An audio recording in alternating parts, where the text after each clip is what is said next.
সুধীমণ্ডলী, আমরা বাংলাদেশের বিচার বিভাগের ইতিহাসে সবচেয়ে আলোচিত ঐতিহাসিক মাজদার হোসেন মামলা। ২৬ বছর আগে বিচার বিভাগ পৃথকীকরণ চেয়ে করা এই মামলায় আপিল বিভাগ ১২ দফা নির্দেশনা দিলেও পরবর্তী কোনো সরকার তা বাস্তবায়ন করেনি। শুধু 111-এর সময় বিচারক নিয়োগের জন্য জুডিশিয়াল সার্ভিস কমিশন গঠন করা হয়।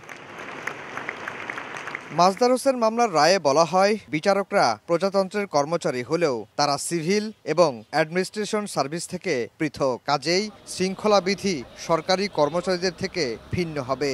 এই এক মামলায় অধস্তন আদালতের বিচারকদের শৃঙ্খলা বিধিমালাকে কেন্দ্র করে শেখ হাসিনার সঙ্গে সম্পর্কের অবনতি হয়ে দেশ ছাড়তে বাধ্য হন সাবেক প্রধান বিচারপতি এস.কে. সিনহা।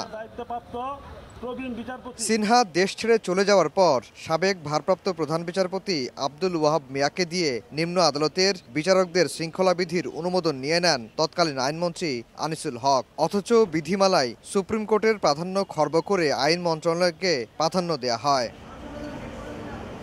ওয়াহাব মিয়া নেতৃত্বাধীন ৫ সদস্যের বেঞ্চের সেই আদেশ রোববার স্থগিত করলেন বর্তমান আপিল বিভাগ। যে আদেশটি দিয়েছিলেন শৃঙ্খলা বিধিকে গ্রহণ করে এই আদেশটি স্থগিত হয়ে গেল, ওই আদেশের আর কোনো কার্যকারিতা থাকলো না।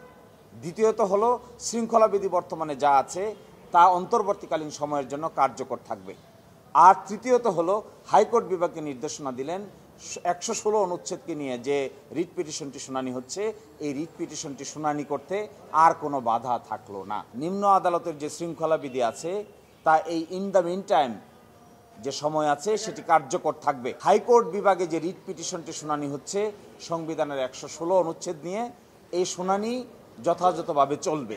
মাজদার হোসেন মামলার রিভিউয়ের আইনজীবী শিশির মনির বলেন, আওয়ামী লীগ আমলে বিচার বিভাগে নির্বাহী বিভাগের হস্তক্ষেপের জ্বলন্ত উদাহরণ ছিল শৃঙ্খলা বিধির এই মামলা। ৩ জানুয়ারি ২০১৮ তারিখে যে আদেশটি দেওয়া হয়েছিল, এই আদেশটি আমাদের বিচার বিভাগের প্রতি ছিল একটা attack on the judiciary by the executive. এই ডিসিপ্লিনারি রুলসে বলা আছে উপযুক্ত কর্তৃপক্ষ হবে আইন মন্ত্রণালয়। আইন মন্ত্রণালয়ের সিদ্ধান্তের বাইরে ছুটিও হবে না, পদোন্নতিও হবে না, বদলিও হবে না, শৃঙ্খলা বিধিরও প্রযোজ্য হবে না। এই জন্যই তৎকালীন সরকার আইন মন্ত্রণালয়ের উপর খবরদারি দেওয়ার জন্যই এই শৃঙ্খলা বিধি রাখতে চেয়েছিল।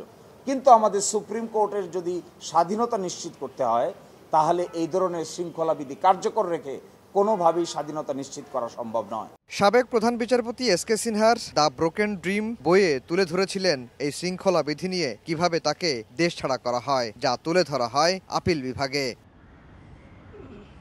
আফজার হোসেন, সময় সংবাদ, ঢাকা।